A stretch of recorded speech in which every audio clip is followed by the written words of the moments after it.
I'm Dr. Yosefa Fogel-Rubel. This is a podcast episode brought to you by Matan Women's Institute for Torah Study.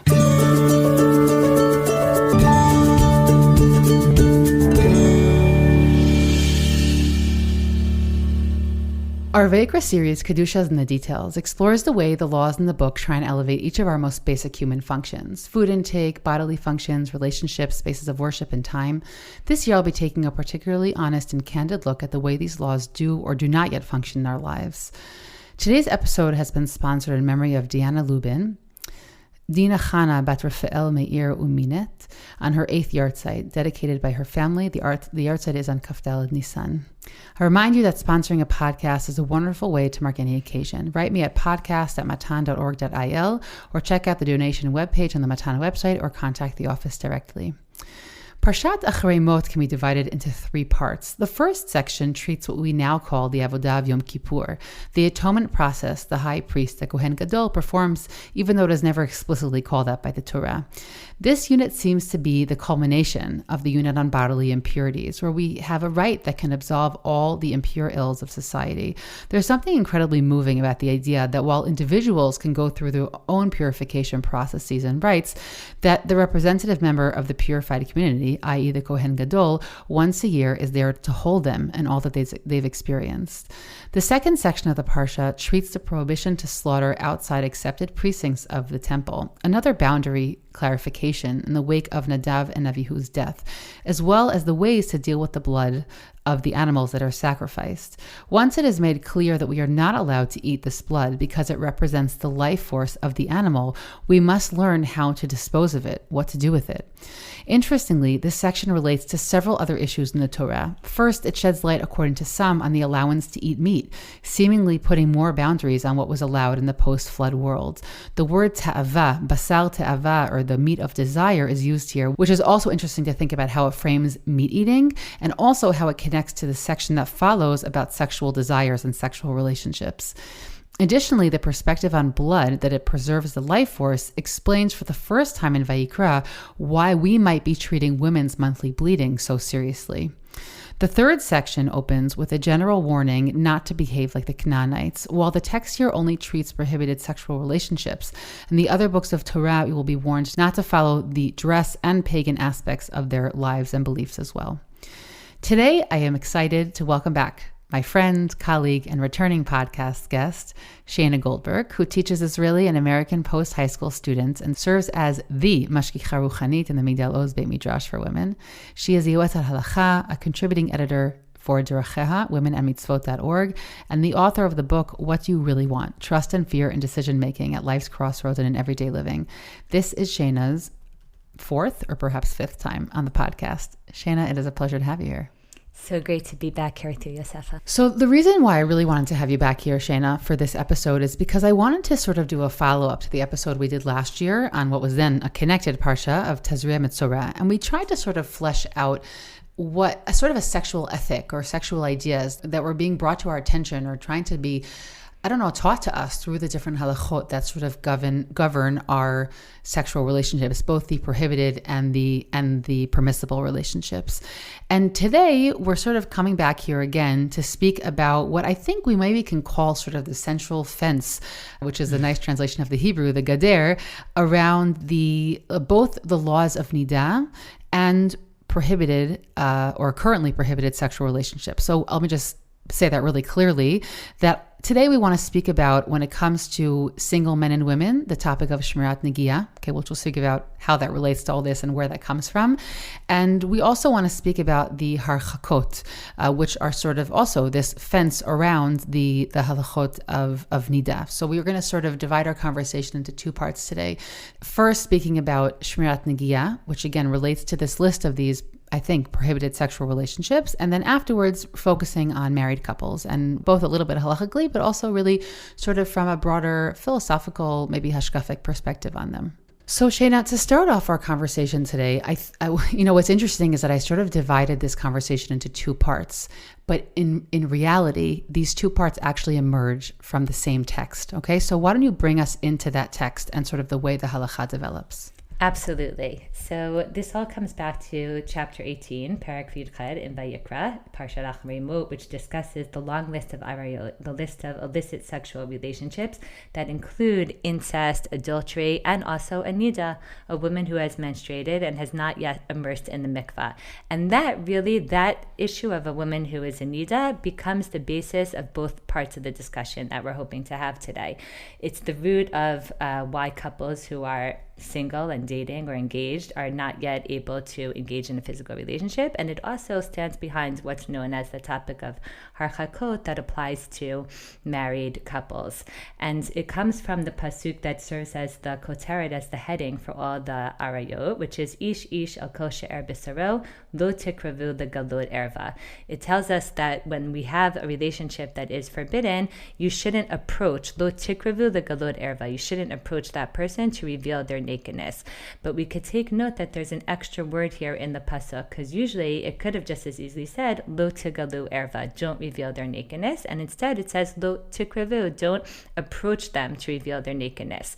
The Sifra, who's the Medrash Halacha on Sefer Vayikra, notes that this is the source of the fact that we have a prohibition not only on actual intercourse, which is what the Torah calls giloi erva, revealing nakedness, but also on kreva la'arayot, which is approaching that, doing things that could cause you to approach or come near to the things that could lead you down the path to this prohibition. And the Rambam takes off from this midrash halacha and says, from here we learn that kol haba al erva min harayot derech ivarim o shechibek v'nishek derech tava v'nehene b'kir basar hareze lokem min haTorah, that we actually have an additional biblical prohibition on physical contact with one of the arayot that comes from, when it comes from a place of desire, what we call derech tava, and when it's being done in order to take pleasure in the closeness of the flesh, that also is forbidden by the Torah. And most poskim follow in the Rambam's footsteps, even though it is important to note that others, like the Ramban, don't agree that there's a Torah prohibition when it comes to any kinds of physical interaction that is short of actual intercourse. He thinks that it's either Rabbanan, it's rabbinic, or it's what we call chetzi shior. It's doing something that is not the full measurement of a biblical prohibition. Like, let's say it's forbidden for us to eat something not kosher, but really the measurement is a kazayit. So if you eat less than that, you're doing something that is prohibited on a Torah level, but you're not doing it the full way. So the same thing the Ramban says, there's no biblical prohibition on any kinds of physical interaction that is not actual intercourse, but it's either rabbinic or it's doing the same prohibition, but not to the full extent. And therefore, this becomes a source, because today we know that single women, from the time that they get their period until they go to the mikveh for the first time, which is usually before their wedding, they are in a state of nida, which means that not only is there an isur of actual relations and actual intercourse, but according to the Rambam and most other poskim, there's also a prohibition that exists here on any kinds of physical interaction that's coming from a place of desire. And that means that when a couple is dating and they're interacting, or even if you're in a mixed society where there is physical touch, being attentive to these laws and being what we call today Shemirat Negiah is a serious consideration for people in today's society.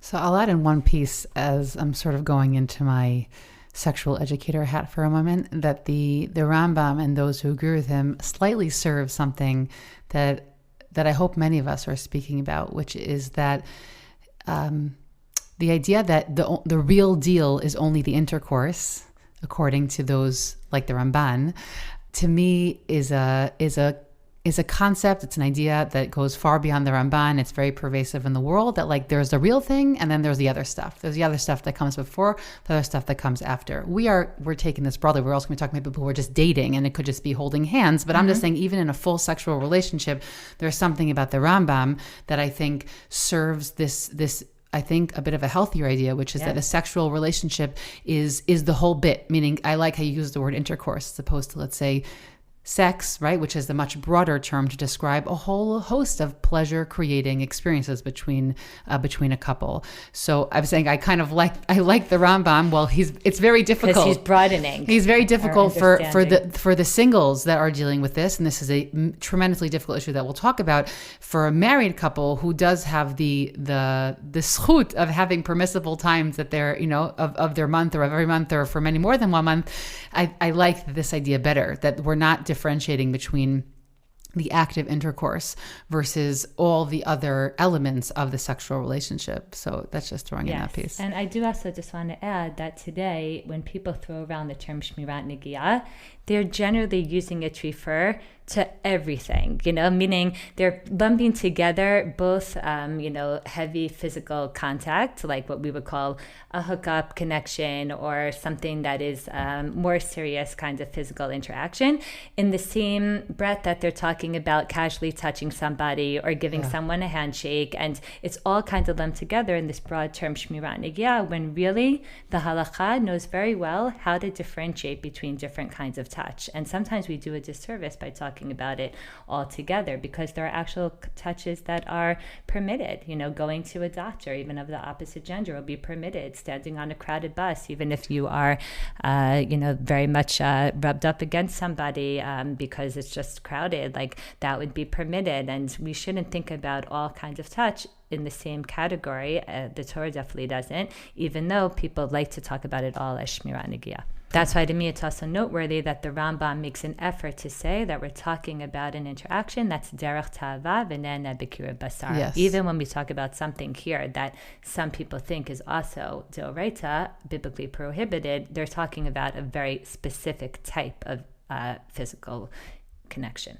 So Shayna, one piece that I think is really important to bring up, and I know that when we teach our 18 to 21-year-old students, it's something that's always important, is that there's like some concept that there's like a whole long list of literature that deals with the topic of Shemirat Negiah, which there isn't, of course, meaning for a number of reasons. One is that, first of all, the world we're living in today of a dating world creates a very different dynamic than anything that halachic literature, even up to 100 years ago, was dealing with. We are having westernized relationships in a Torah halachic context. Shemirat Negiah, there's this assumption that this is a short, relationship that's going towards marriage, and the idea that halakha is coming to sort of make people suffer while they date each other for 8 months is, while the reality of it might be true, it's a very different way that halacha is playing out than any way that we see it expressed in the halachic literature. Absolutely. And that's why I think that, especially because our reality has changed, it's not that sometimes people like to say, those rabbis, and they didn't know what they were talking about, or the halakha that they made then doesn't apply to our situation today. And I wouldn't say that it doesn't apply. What I would say is that because dynamics have changed, we have, more of an urgent feeling that we need to figure out how to relate to these halachot in a way that feels healthy for us and feels appropriate and feels grounded in our reality. And that transition of like, how do we take something that we, know was just spoken about under different circumstances, but we think very much still is important today. How do we translate the conversation into a language that people could understand and resonate with in the society that we live and function in?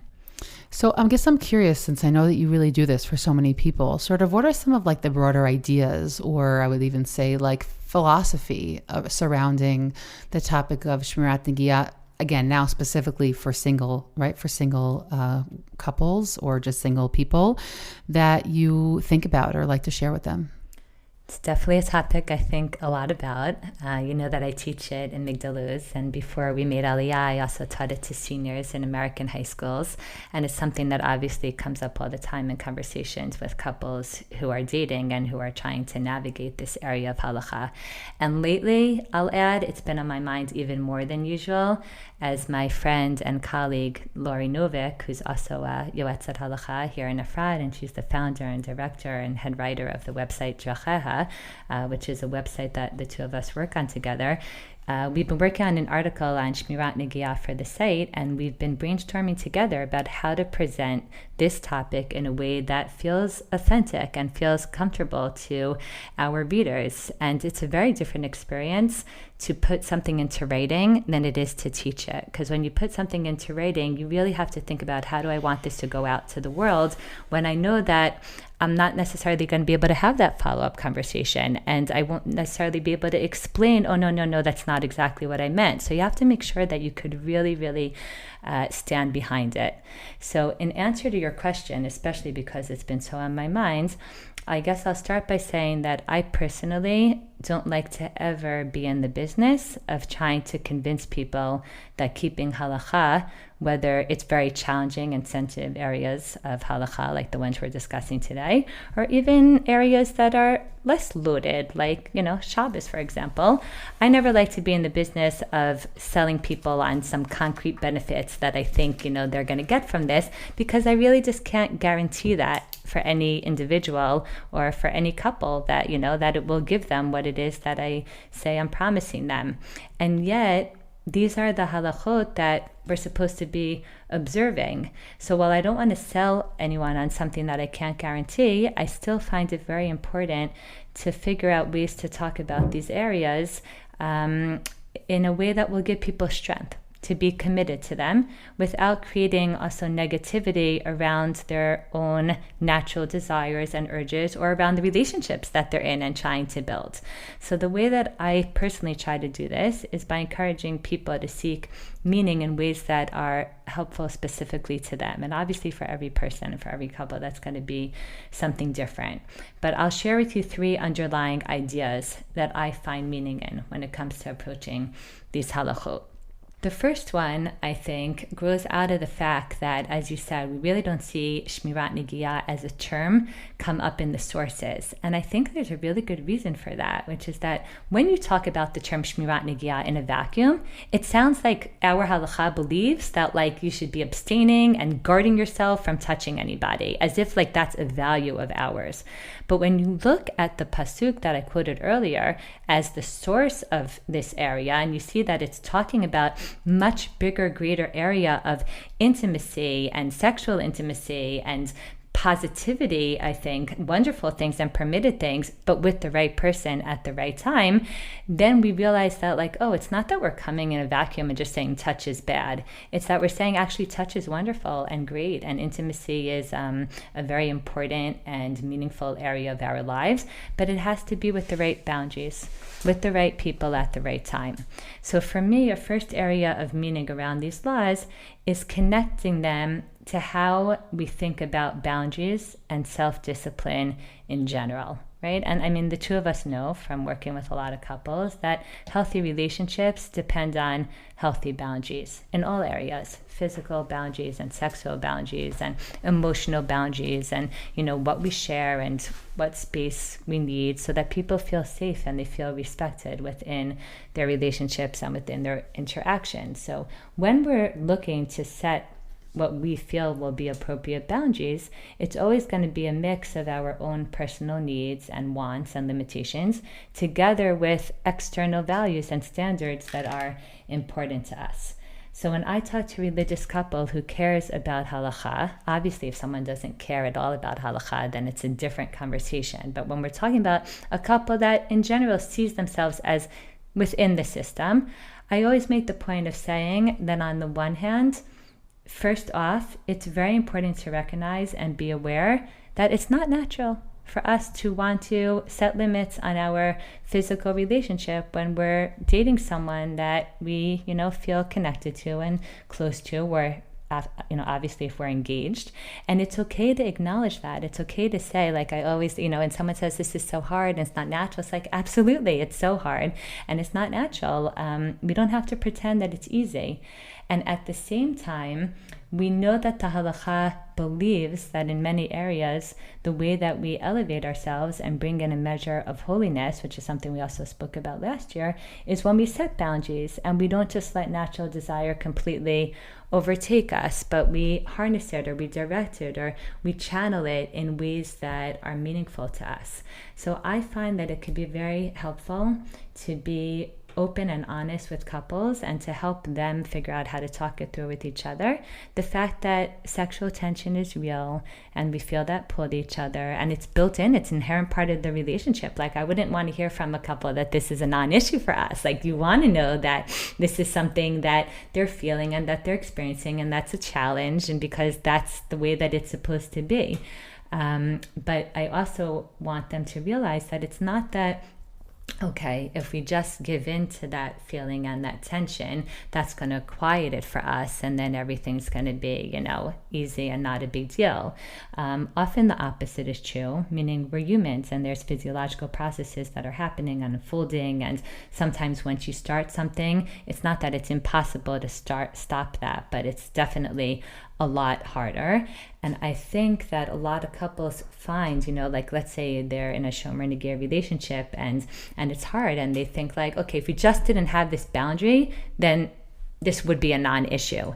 And oftentimes when couples sometimes, are not able to necessarily be 100% committed, or they are figuring out what their lines are, they realize that we still have to figure out what our lines are. Now we just have to figure out our own lines, or what are our own boundaries, or is this going to, how often is this going to be? Every time that we're together, are we going to, engage in this kind of physical contact? And therefore, just helping them understand that boundaries and understanding what we want as our boundaries is not only about halakha. What the halakha does here is help give us something very firm that helps maybe shape for us and find ourselves within that, And I'll just conclude this, I guess, first idea with something that Dr. Yocheved Debo, she's a neighbor and a friend of mine, she's done a lot of research on this area, and she wrote her doctorate on these topics about intimacy and sexuality in our observant community. And she says that in her research, most of the participants who were in a relationship agreed that whenever they set their own boundaries, they soon found that they were unable to keep to their own commitments and moved on to more intense physical intimacy. And the conclusion that she came to was that having established guidelines from an external source, one that carries with it a certain sense of duty and commitment, such as halakha, is most likely to succeed. So for me, again, this isn't like, wow, it's amazing to keep Shemirat Negiah because this is the benefit that you'll reap. But I do find that couples often could very much connect to and relate to the idea of navigating boundaries, figuring out boundaries, seeing halakha as a vehicle and a tool to help you figure out your boundaries and to help you stay true to them. And that's something that I find is one source of meaning for me when it comes to this area. Wow. First of all, I hope that wisdom will find itself falling upon the right ears. I'm sure a lot of people can benefit from hearing that. I think that when I think about religious life in general, there are those of us who, whether we were born like this or we sort of leaned into a world of boundaries, and it does us well because it's good for us to be in a framework. As I'm listening to you, I imagine somebody who's like, I don't mean that they're not boundary, that they're not healthy people, but people who like really resist feeling limited. It would be very hard for them to think about that. And that doesn't negate anything you said, but I'm just thinking how there's a certain personality type that would hear that and be like, I don't want it. And I totally agree with you from the lived experience I've had with all the couples I've met, that once you start depending on your own personal boundaries you're going to create for themselves, they fly out the window very, very quickly. It's not usually... There's just no escape from this discussion. That was my point. Totally. No, I'm saying, but it's they still have to have a discussion, but I find that they get to a point of it's all on the table pretty much pretty quickly because, as we know, right, enopatropos the this is a thankfully a very strong part of our humanity. So that's something I very much feel is true. I think also what I like about your language is that it kind of moves really far away from a success, failure, guilt kind of language, which is not helpful. And even couples who I've met many who, I've taught, and they're not necessarily upholding halachic standards, but making sure that they're not carrying with them negative feelings going into their marriage is something that's important for me also to take a look at with them, because those are not helpful. We know from all the research, right? Feeling ashamed, or I'm mixing in guilt and shame here, but feeling dissatisfied with behavior around this topic is not something that particularly helps people in the long run. And the other piece that I just wanted to add is that while keeping Shemirat Negiah as a non-married couple is a whole different ballgame than keeping Harchakot in a married relationship, which we'll get to a little bit later, I do think that there is an interesting correlation between them, that if I did any research on it, it would be more interesting. But I think that many couples end up wanting to be very makpid in their married relationship, even if when they were dating, they weren't makpid. We see that that lack of correlation very, very often in our work.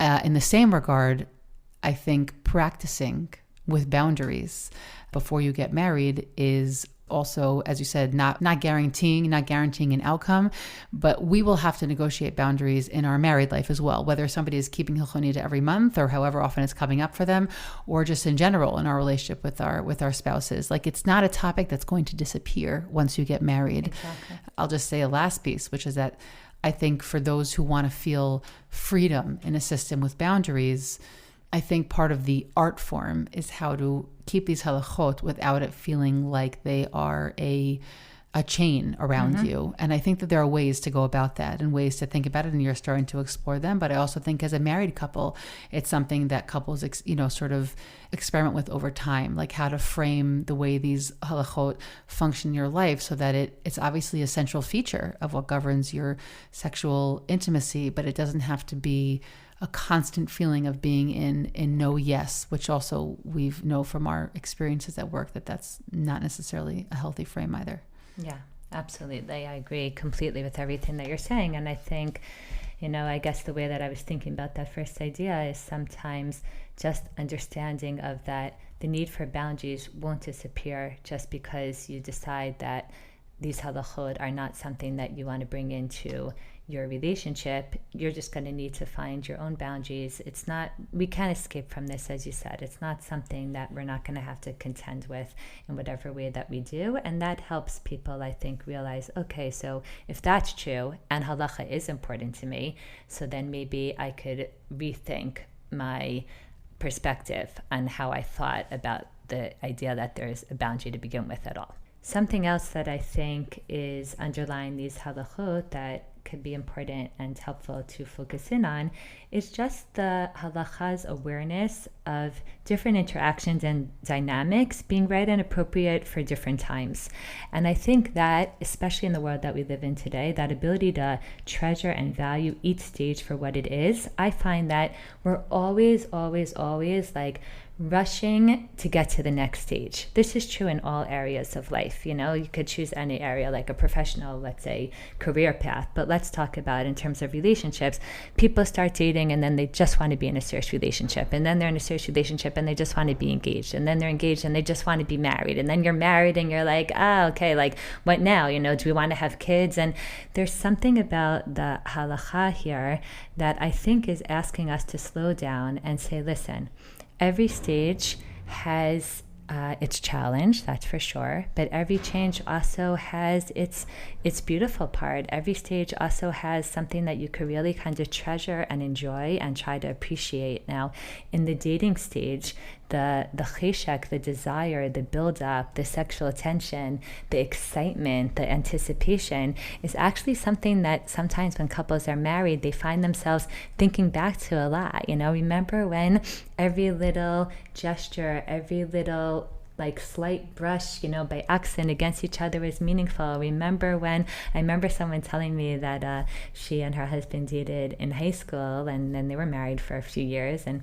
they went back home to their parents' house where they grew up, and they were using the car that he had driven in high school, and they got into the car and they were like, whoa, like this charge from their high school relationship that it was like, wow. And it's a reminder that like, right, why are you just waiting to get, like, you're going to get to the next stage, God willing, and you will enjoy it. But there's something also about just being able to be present and be aware in even just the buildup of the very relationship that you are involved in right now, and the desire that you're feeling when it can't be expressed as in the way that you want to fully, that I think is worth treasuring and valuing. So I think the whole concept of Shemirat Negiah forces us a little bit to like take a pause and to like, just stop for a minute and reflect on that. That doesn't mean that it has to be enjoyable at every minute. It doesn't mean that you have to relate to it and connect to it. But I think it is an aspect of something that could give meaning. And one last thing that I'll share, and maybe I feel most strongly about this, is for me the very idea of a joint commitment, the very idea that you and I are committed to something together that's bigger than ourselves. I find that is very, very, very powerful for couples. There's very few things in life, especially in halakha, that we're committed to together with someone else. I always say, like if my husband and I have, different levels of how makbid and stringent we are in Shabbat or in Kashrut or in Hilchot Brachot or whatever, so that's fine, that's normal. Like every couple is not exactly on the same page in terms of everything, and we could joke about it or we could roll our eyes about it or get annoyed about it, but it is what it is. But here, when two people, in this case a couple that's dating or engaged, they decide together to bring God into their lives, even into the most intimate spaces, not because anyone else will ever really know. They could present as the most, religious, scrupulous couple, and no one will know what they're doing behind closed doors. But the fact that they know that the two of us together are deciding to bring God into our lives, because we don't think that life is only about us and our desires and what we're feeling in the moment, but we actually believe that there is an element of life that's beyond us. There's something very powerful in terms of the bond that creates between two people when they are able to stay on the same side of that. When it becomes a wedge issue, well, you don't know how hard this is for me that you don't want to give me a hug, or you don't know how hard it is for me that you want to, engage in a physical relationship when I want to be more committed, then obviously it could be very divisive. But when they're able to stay in the place of like, what, this is hard sometimes, but it's hard for us together. But we're choosing together to bring this into our lives because we believe in it. No one's forcing it on us. A little bit, I'll just end with this, it's a little bit sometimes the way I think of the army. I've taught many young women who they themselves are in the army or they're dating guys in the army, and I always think of like, wow, it's so difficult. Like he only comes home every other Shabbat, and and if anyone would say, well, that's amazing, it must add a lot of like desire and lust, it's like that's not what it is at all. But I will tell you what it is, what I do see going on is a lot of times because the two of them are committed to Tzahal, to Medinat Yisrael, to Am Yisrael, to protecting the Jewish people. As long as it's not, how could you do this and not come home as long as it's like, wow, this is hard, but we're in it together, I do see that it creates a very, very, very strong connection to be together with someone in a mission that is bigger than each of you alone, and the two of you together, I think is something very meaningful. Wow, that last one actually throws me into a few different directions. First, I want to say that these three ideas that you've shared, I think are really powerful because it takes it away, which again, commitment to halacha is important, but we both know that in the world we're living in today, just saying keep it because it's halacha, so it works for some people and it really, really doesn't necessarily keep others anchored in this. So I think that these are really great ideas because they present additional concepts, ideas, philosophies that can maybe help other people with different personalities, with different sort of like entry level, where they're holding in their halachic world. I think that it provides them with multiple additional avenues to get into this, which I think is really powerful. I just want to say one other thing about the last piece. I know that for me, and this is just a personal share, I know that for me, anything that I could do together with my husband makes the whole thing better. Not only because he's calm and very capable, and I'm less calm than he is, but also because I don't like doing things alone. Maybe it's like my third child thing. I don't know what it is, meaning I don't like doing things alone.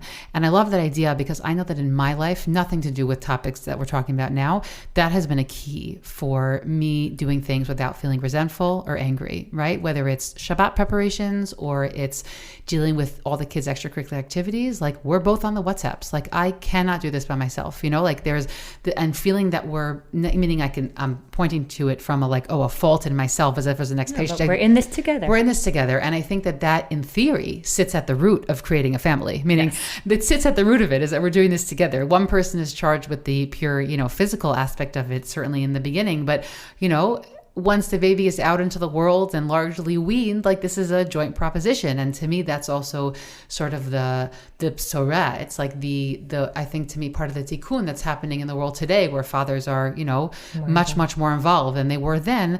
Like, in theory, this idea you're saying, which sits at an issue that couples are going to deal with in an earlier stage of their life, again, whether or not you're like a Yosefa, who you like doing things together, or you're some other variation of humanity, I think that it's a really powerful idea, because it sort of sets you up in general for looking at your life together as a partnership. And we know that, I would even just say, in a sexual realm, the more things are shared between couples, we know that it actually has a very direct impact on a couple's sort of fruitful sexual relationship, meaning shared home life, shared vision is part of creating a very close bond together. And it kind of creates a certain sort of nutrition or a fountain that can also lead into all different places as well. So I just think it's a great idea, because it sits at the base of something that will serve couples in a much broader sense. And I'll tell you also something that, I was thinking about as you spoke, is that a lot of times when I speak to a couple that is struggling, put guilt and shame aside. A lot of times they're sad because they feel like, why aren't we succeeding in something together that's important to us?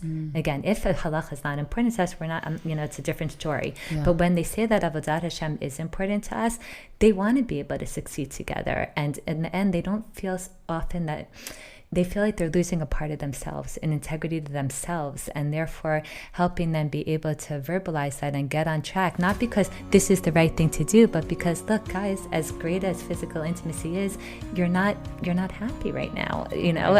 That is part of this. We want to feel like we could do this together.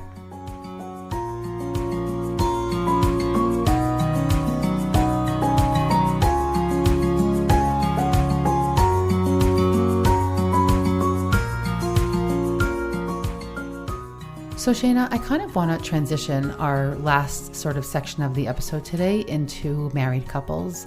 I'll just sort of the word Harchakot, which of course means to create some sort of, I would say, open space, separate space between a couple, as we said, from a Torah halachic idea, is based in what we said earlier of Lo Tikruvu. It's nice that you called it open space, because really Harchakat means distant. Well, I'm saying that only because I know one Chatan teacher that has taught a few of the Chatanim of the Kalot that I taught. His name's Rav Ezra Shapiro. He's in Nufayalon, in Shalavim. He's very makpid to call them shimurim, like things that we're keeping, but he doesn't like the word harchakot because it could lead a couple to think that it's supposed to create some kind of emotional distance. Exactly. So I liked how you said space. And, exactly. So you're right. That was very intentional what I said. So thanks for picking up on that.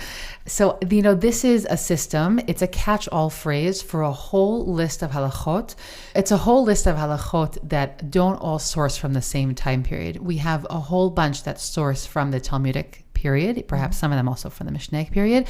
And then we have a whole host that are either created / elaborated on throughout the Rishonim and afterwards. Now, when it comes to basic halachic Orthodox lives, most couples are not differentiating between these, or if they would learn them inside, they're not necessarily differentiating between these, but it's sort of a catch-all phrase. So some of the list of Harchakot, again, I'm not going to go into the details of, what we have in which sources for the sake of this conversation, but including them is not physically coming in contact with your spouse the whole period of being in Nidah. Right. Even touch that isn't sexual or from a place of desire. Exactly. Even touch that's not from a place of desire.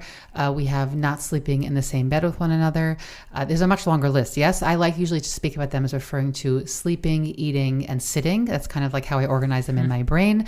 Halachot that relate to how we sleep in the same room, that even though we are, and I'll bring in one piece, that relate to sleeping, eating, and sitting.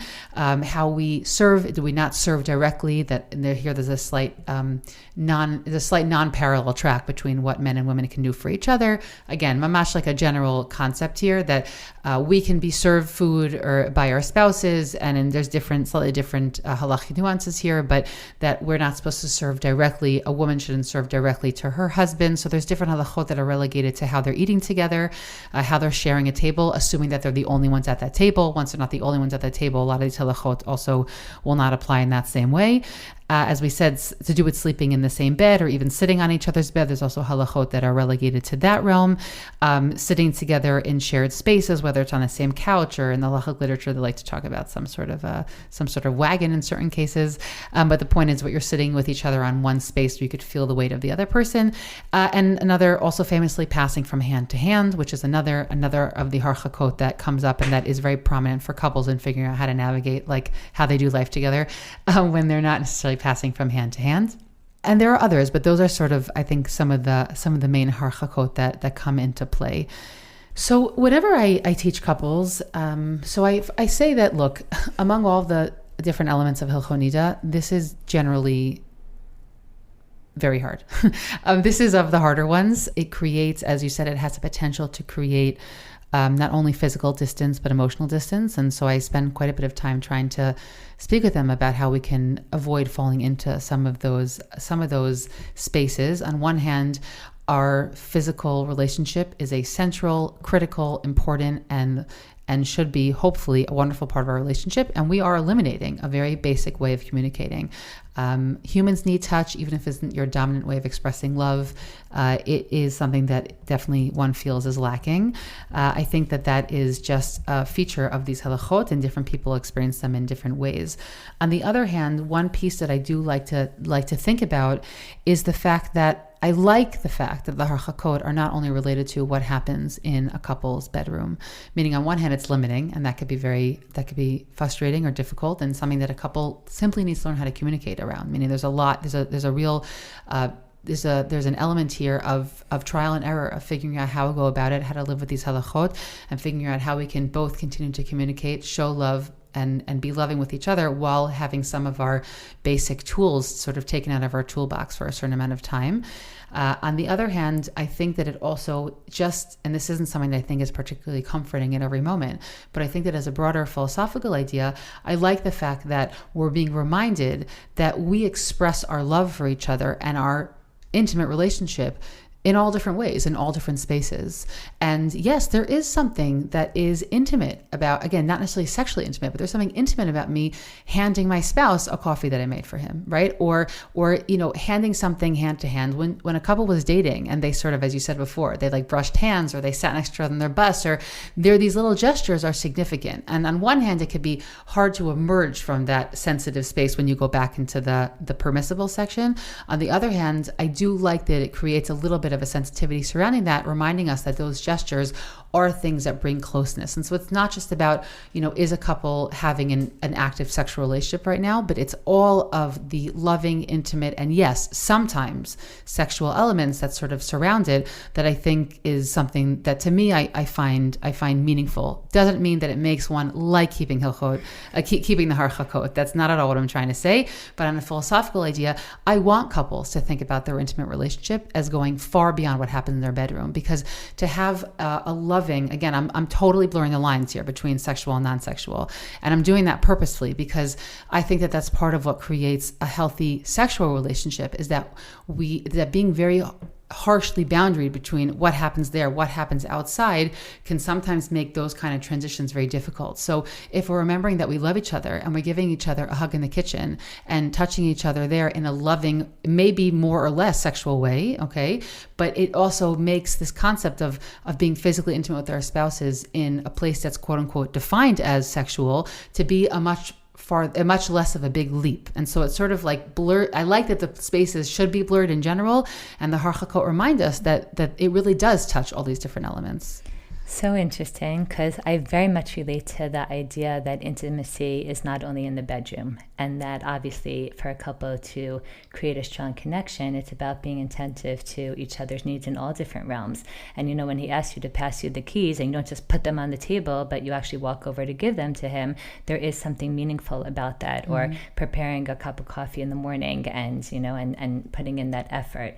But I personally, when I try to put the harchakot into a framework, I actually, it's not that I stay away from that because I don't think what you're saying has truth to it. It's just honestly not how I understand, I guess I'll say, or even personally experience the harchakot. Mm-hmm. And what I mean by that is I see, beyond that prohibition of, as we said, actual intercourse. So we said there's the issue of all other like real physical contact, and that obviously is about something sexual and about intimacy or whatever. And then there's all these other harchakot, which I agree they connect to intimacy, but the way that I understand them, and it's not my own idea, it's really based on something that I grew up, he was called the Rosh in America, and now he's called the Rosh in Israel. So I go back and forth between how I refer to him, but we're sitting here in Efrat, so I'll call him the Rosh. So something that the Rosh says is that when he's describing Harchakot that a married couple has to keep,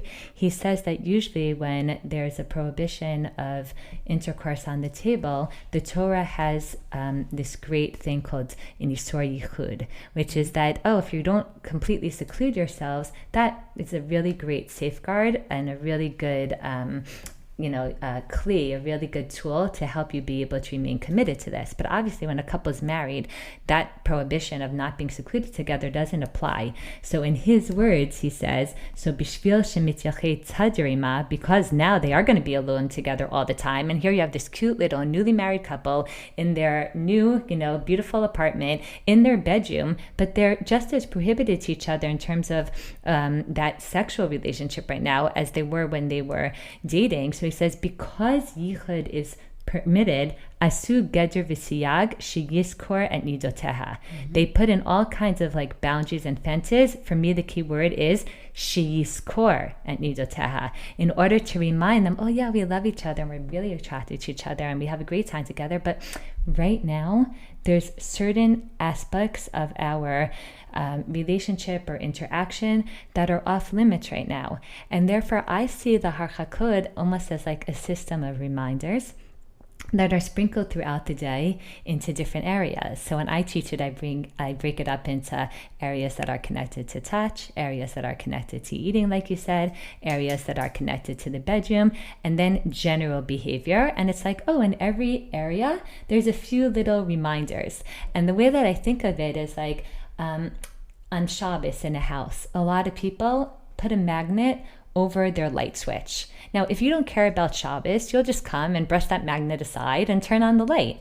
But if you do care about Shabbos, it's very normal to walk into the bathroom and just like flip the switch, because that's the routine that we're used to being in. So the magnet is there as like a little reminder, right, it's Shabbos, and it doesn't stop someone from doing something who doesn't care, but it will very much help remind someone who is in the mindset of wanting to be committed to remember that this is something that applies right now. So I see a lot of the Harchakot as that, I see it as like, don't pass right now, not necessarily because passing is something that is part of creating intimacy, which it is, but I see it more as don't pass right now because, when you put that pen on the table, it's like, all right, we're in Nida, because it's so easy to forget that, because we have our normal natural relationship, which is like very intimate and close, and like we'll casually touch each other all the time. So it's these little reminders that remind us like, oh yeah. The reason that I personally don't like to, when I'm educating about this, go in the direction of like, playing up the opportunities for closeness or intimacy, even though I really do believe that they are, in marriage, opportunities for closeness, is because I find that not everyone relates to this. Definitely not everyone relates to it all the time. I personally don't always relate to all these things all the time as being opportunities for closeness. And then if someone doesn't relate to it, I think either they could feel like, well, this is such a stupid halacha because I don't connect to it, so I guess it's not relevant for us. Why should we have to keep it if we don't feel like this is something that connects to our closeness or our intimacy? Or on the flip side, if they feel like, well, this is the halacha and obviously this is what's supposed to be right, then they could end up feeling like something's wrong with us, that clearly we don't connect to this. Why don't we feel like we find closeness or intimacy in these little things? So that's one reason that I, just usually stay away from that direction. And the other one is because as much as maybe within a marriage, it's true that maybe walking over to pass something to him is a point where I could show that I care and whatever, I feel like passing, as an example, is something that's just part of our normal interaction with so many people all the time. And I don't want to live in a, I guess, realm where I get in the habit of thinking that passing, as an example, is something that creates some kind of bond or intimate connection, because, I'm passing to male colleagues at work all the time, or to the guy at the cashier, or whatever it is. I think of it more as just something that I don't do with my husband right now, as a reminder that we're, in need right now, but not as something that necessarily has deeper inherent value. So then sometimes people ask, so then then how did they choose these things specifically as reminders if you don't think they have deeper inherent value? And they're obviously, of course, I will admit that not sleeping in the same bed is clearly a classic siyag, don't sleep in the same bed because that could lead you. But for some of the smaller little nitty-gritty things, I look at it as I look at a lot of the details of halacha, where I find meaning in the system and in the big picture, but not necessarily in all of the tiny little things that make the system work. That's how systems work. Systems need to be actualized in concrete details, but not necessarily because there's always inherent meaning, each one of them. So, again, it's not that these two approaches can't work together, but I think they do go a little bit in different directions. So I really wanted to respond to that. First of all, I teach both. The first thing I say is they come essentially in place of yichud. That shows up in a lot of the halachic literature, and I think that it's really helpful from just a cognitive frame of how to get what this is doing here. I think that I totally... It also answers why dating unengaged couples don't have to keep these laws. Exactly. And I say, well, you're sleeping in the same room, but you don't, right? So we got to do something. Exactly. So that's the first thing I say. That's my base level. I just want to respond to what you said because you like the reminder piece. And again, when I present it as it's just an idea. It's not a justification, right? All the prerequisites of I'm not trying to convince anybody of anything here. But I want to say on a personal level, keeping these halachot every month, I don't really need a reminder. I know, meaning when this is happening, when it's happening on a regular basis, I don't actually want to be reminded in the kitchen that this is again. We were just here 2.5 weeks ago. Do you know what I'm saying? So I don't actually like feeling reminded because I can find it annoying.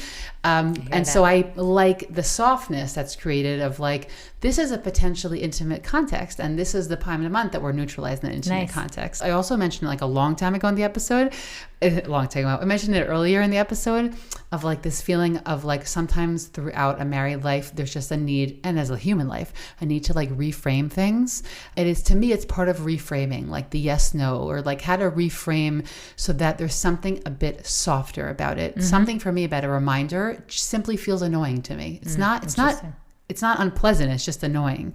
Just like how my kids think I'm annoying when I remind them to, I don't know, take their guitar. Oops, I didn't tell her this morning. I hope she remembered. But meaning, reminders can be annoying. So yeah, I hear that. I don't want halakha to feel that way, and it does, by the way, even if I don't call it a reminder. So I just kind of like that because it feels a little bit softer. At the end, it's the same laws for everyone, but I think part of what's coming out of this is that the framing is so important, and to find the framing that speaks to you and that helps you really goes a long way in making, I guess, it more palatable in terms of being able to approach these laws. If I could add in one other thing, just because it comes up so much about Harchakot, you hear people say sometimes Harchakot are really, really great because not only do they, build in that kind of space that leads you to be able to crave and to miss and to long and to want and whatever, and there's definitely truth to that, but we spoke about that a little bit last year. I think the other thing that sometimes people say is that Harchakot are great because when other things are off limits, then you have to talk more and you have to communicate more.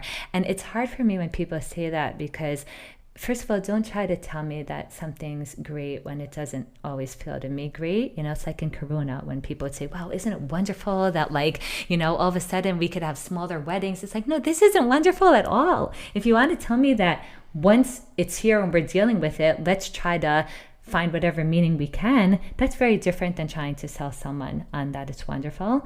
But I think what's hard for me also when people say that is that communication is something that should be happening always. And it should be something that is the foundation of a relationship, whatever, the time of the month is.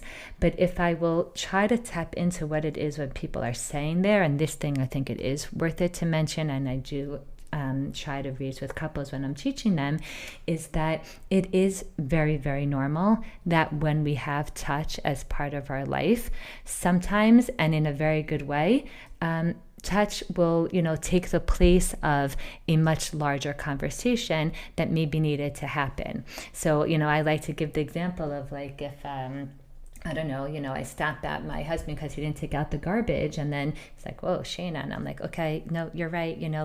I'm just like, I'm under pressure and I'm running late and whatever. So if you give each other a big hug, so it kind of like smooths it over. It's like that Band-Aid, and like you go off to work, and then by the time you come back hours later, who even remembers that happened until it happens again the next day?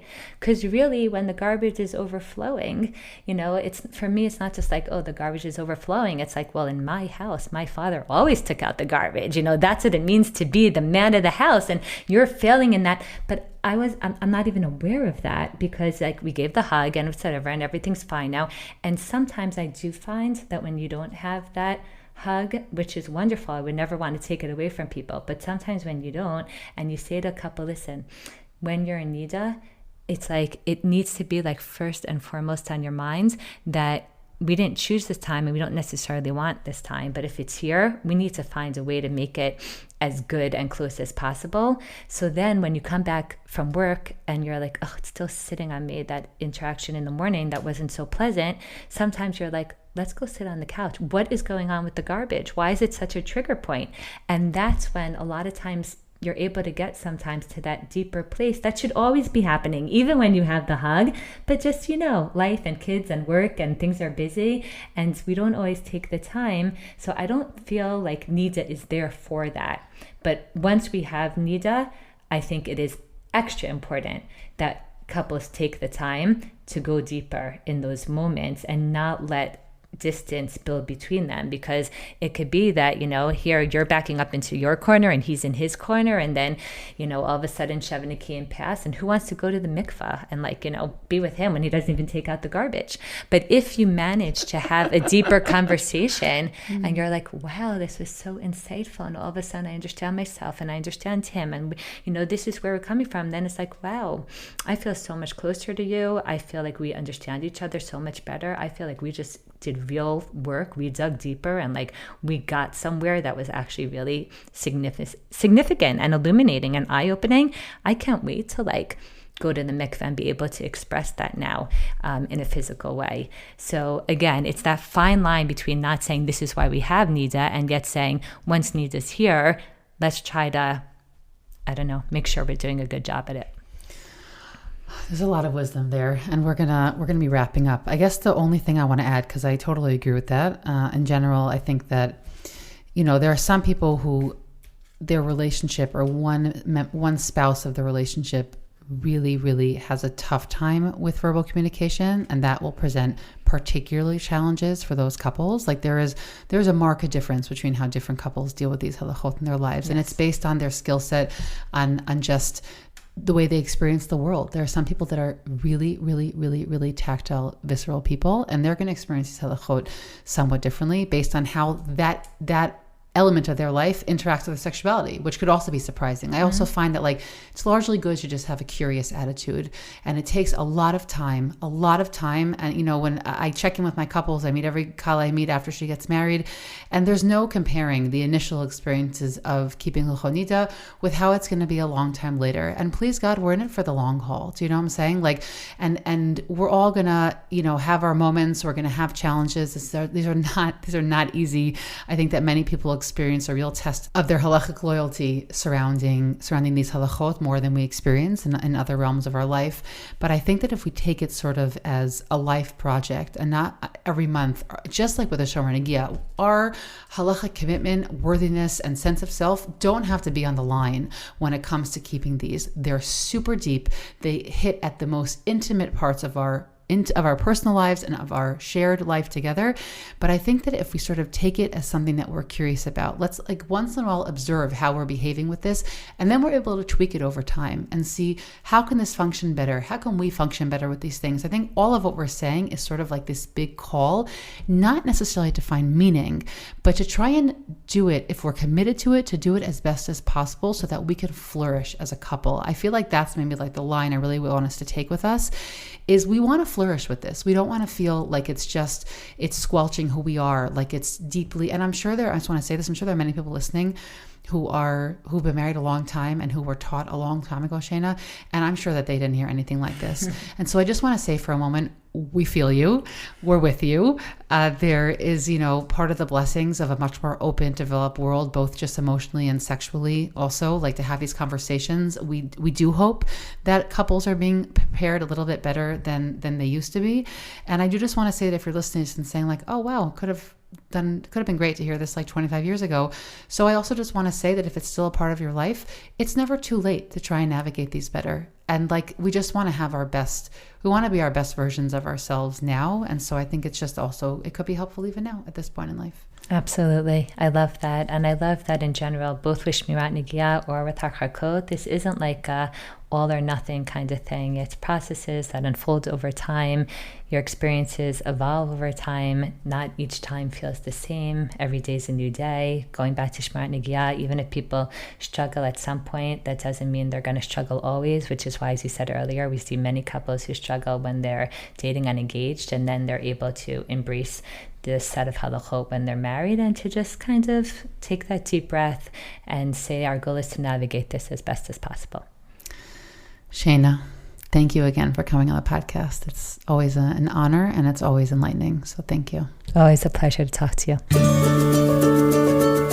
Thanks for listening to this week's episode from Matan Women's Institute for Torah Study. If you would like to sponsor an episode, please contact the Matan office or email me at podcast@matan.org.il. Please do us and all women's Torah learning a favor and share this episode with all of your friends and family.